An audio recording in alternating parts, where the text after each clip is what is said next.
Il faut tenir un mois de plus. Limiter à 5 les personnes que l'on peut fréquenter de manière rapprochée, sans masque et sans distance physique.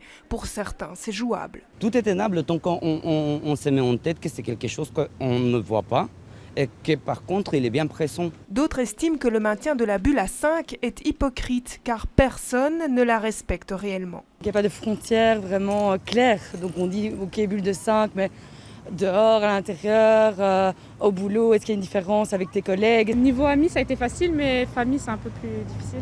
Mais pour ce psychologue spécialiste du comportement, le manque d'adhésion s'explique aussi par la disproportion entre privation de relations familiales et niveau sanitaire actuel. Je pense que les personnes perçoivent que cette mesure, unique quand même, en l'occurrence, aucun pays d'Europe n'a souhaité aller aussi loin, cette mesure est perçue comme relativement abusive, disproportionnée par rapport aux dangers perçus.